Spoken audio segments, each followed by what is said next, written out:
Et ils sont avec nous cet après-midi, Lucille et Samuel du duo Stairs. Salut vous deux. Bonjour. Comment ça va ?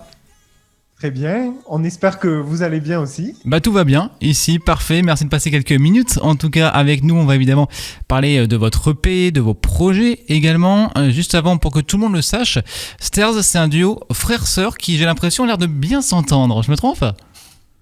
Non, vous vous trompez pas, on s'entend très bien depuis qu'on est tout petit et puis je pense qu'en plus partager cette passion commune pour la musique, ça aide.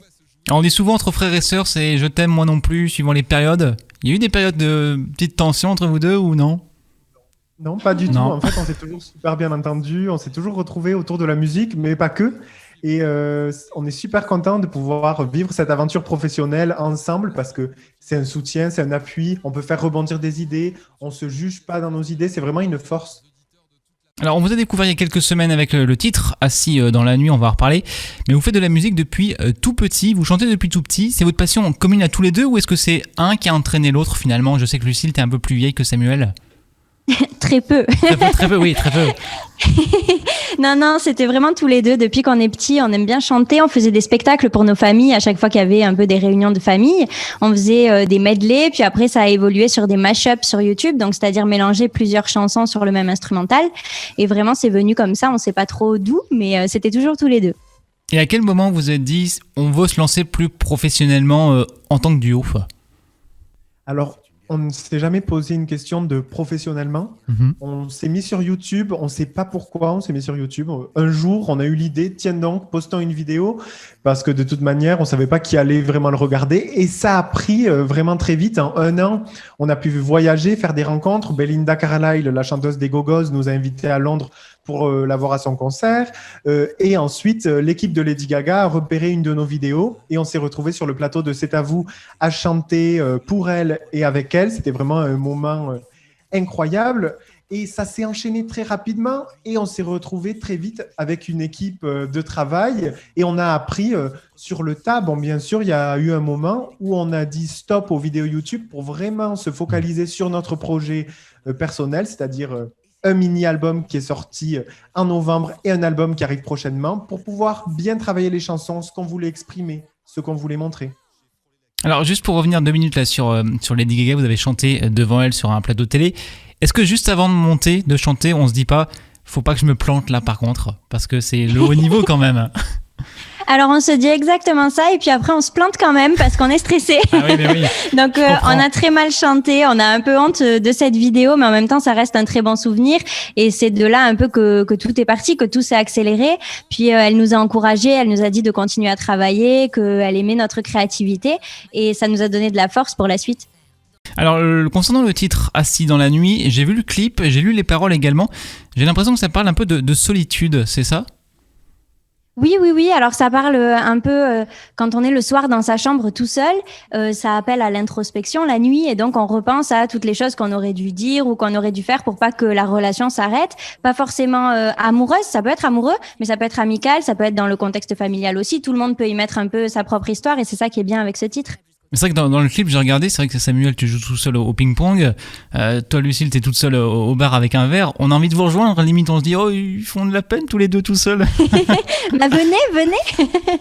Quand on pourra sortir, on viendra. C'était un peu l'idée. Donc ça, c'était le premier clip. Après, on en a fait un second. Mais c'est vrai que l'idée de ce premier clip, c'était justement de montrer des activités qu'on est censé faire à deux et que là, on fait tout seul puisque du coup, on n'est plus avec la personne avec qui on aimerait partager ces activités-là. Alors, titre qui fait partie de votre premier EP, donc de 6 titres qui est sorti en fin d'année dernière. C'est quoi les différents thèmes que vous abordez dans vos chansons ? Alors, ça varie, c'est très pop en tout cas. Je pense qu'on a quand même un côté très positif. On a également une reprise de Porc et Basse, remixée en électro-funk. Et en fait, quand on écrit les chansons, parce qu'avec Lucille, on écrit paroles et musique ensemble, on ne se dit pas il faut faire une chanson sérieuse. On va pouvoir retrouver une chanson comme « Et c'est toujours de trop », qui n'est pas une chanson prise de tête, c'est plus second degré, on peut rigoler. Parce que la musique, c'est aussi ça, c'est pas seulement pleurer dans sa chambre tout seul, c'est aussi pouvoir s'amuser et rigoler. Et l'inspiration, elle vient d'où finalement ? C'est votre quotidien ? C'est ce que vous avez peut-être pu vivre par le passé, dans votre enfance ? C'est un peu de tout en fait, on ne sait pas vraiment d'où ça vient, parfois on va avoir une idée, ça peut être quelque chose qu'un de nos amis nous a raconté, ça peut être un film qu'on a vu, ça peut être un paysage, un ressenti, vraiment on ne sait pas trop.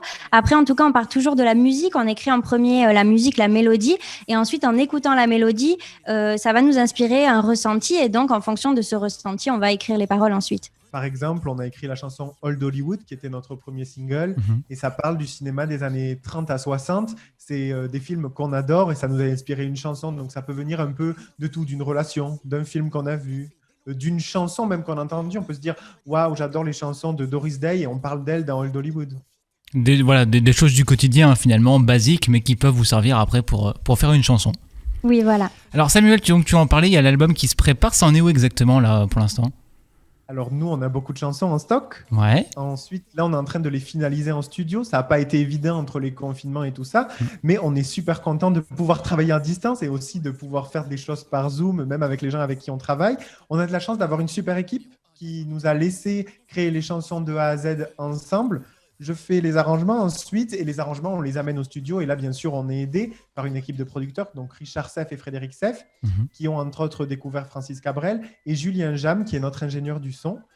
Donc, on a le prochain single qui est déjà prêt et il va sortir avant l'été et ensuite un album d'ici la fin de l'année. Ah, ça intéressant. Donc, nouveau single avant l'été qui ne fait pas partie de l'EP, hein, c'est ça ? Ça sera une exclusivité, ouais. Voilà, tout nouveau. Est-ce qu'on peut en savoir un petit peu plus, le titre, je sais pas est-ce que vous pouvez Non. Non. Alors, on peut pas vous dire le titre, on peut juste vous dire que c'est quelque chose qui va bien marcher avec l'été, dans le sens que les paroles s'adaptent, ça parle de voyage, donc c'est pour ça que c'était bien de le sortir avant l'été. Et surtout dans cette période où on ne peut pas voyager, on espère pouvoir voyager bientôt, mais si on ne peut pas, pouvoir faire voyager les gens à travers la musique et les paroles. Ça reste important, donc nouveau single avant l'été, donc l'album avant la fin de l'année, donc vous en parliez. C'est vrai que Samuel, tu le disais aussi, dans l'EP, il y a le titre Pocket Evas, que vous avez repris en espagnol, hein, forcément. J'ai vu que vous aviez beaucoup de fans en Espagne et au Mexique. Ça vient d'où, cette communauté, finalement ? Alors, ça vient de quand on était sur YouTube, on a fait un mash-up d'une chanteuse qui s'appelle Gloria Trevi. C'est une chanteuse mexicaine très connue. Elle a vendu plus de 20 millions d'albums. Et en fait, elle l'a vu par les réseaux sociaux. Ses fans lui ont envoyé tous les jours le lien de la vidéo jusqu'à ce qu'elle le voie. Et elle nous a invités à venir chanter, du coup, en première partie de son spectacle au Mexique, 2 soirs de suite à l'Auditorio Nacional. Donc, pour les gens qui connaissent pas forcément, c'est comme Bercy en France. Donc, assez impressionnant. Moi, c'était ma première scène. Alors, j'étais très stressée. Voilà, ça s'est mieux passé que pour Lady Gaga. Hein.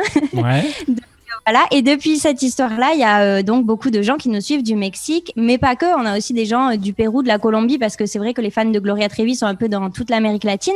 Et donc, du coup, on a trouvé que c'était sympa de leur faire un petit clin d'œil en reprenant une chanson que les gens connaissent aussi en France, mais qui pour eux serait dans leur langue maternelle. Et on a beaucoup de chance d'avoir une marraine comme Gloria Trevi parce que c'est pas une relation qui s'est arrêtée en 2015 après qu'on soit parti du Mexique. C'est vraiment une artiste qui nous suit, c'est-à-dire qu'elle nous a partagé, on l'a revue à Madrid l'an dernier, elle nous a expliqué pas mal de choses, comment bouger sur une scène, comment s'adresser au public aussi, parce que c'est quelque chose qu'on ne sait pas forcément quand on arrive sur une scène aussi grande que celle de l'Auditorio Nacional, et c'est vraiment une marraine musicale.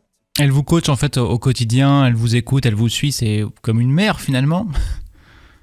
Alors, oui, comme une marraine, du coup, on dit. On n'est pas aussi proche qu'une mère, mais en tout cas, on est très content de cette aventure. Ça nous permet aussi de faire plein de choses en dehors de la France. On a par exemple fait une interview avec la Radio Nationale d'Espagne. On s'y attendait pas du tout. C'est vraiment des moments magiques. On fait des rencontres très belles. Hier, on était en interview avec Televisa, qui est... c'est comme TF1 au Mexique, c'est vraiment des choses qu'on ne s'attendait pas à faire et ça nous fait vivre une très belle aventure. Il nous tarde de pouvoir voyager. Mais alors, du coup, question, si dans quelques mois, quelques années, vous avez une grosse communauté de fans japonais, est-ce que vous êtes prêt à tout rechanter en japonais ? Pourquoi pas ? Alors, on ne le parle pas, donc ça va être un peu plus compliqué, mais pourquoi pas ? Mais du coup, l'espagnol, vous avez appris l'espagnol par rapport à ça ou vous l'aviez appris à l'école auparavant ? On l'avait appris à l'école, je pense, un peu comme tout le monde en deuxième langue. Mais après, c'est vrai que c'est toujours une langue qui nous a intéressés. On aimait bien les chanteurs espagnols et mexicains. On regardait aussi beaucoup de séries, des telenovelas mexicaines. Donc, ça a participé à apprendre la langue de façon un peu plus ludique qu'à l'école. Et ça nous a permis, en fait, de découvrir... ces artistes mexicains qui, au final, nous ont vus sur Internet et nous ont invités. C'est vraiment une jolie histoire. Alors, moi qui aimerais apprendre l'espagnol, c'est quoi la meilleure méthode pour apprendre rapidement et facilement l'espagnol? Est-ce qu'il y a une technique?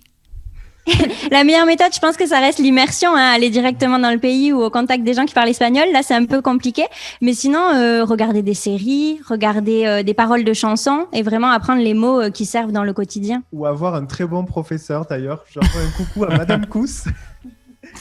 Profites-en pour faire la dédicace, pas de problème.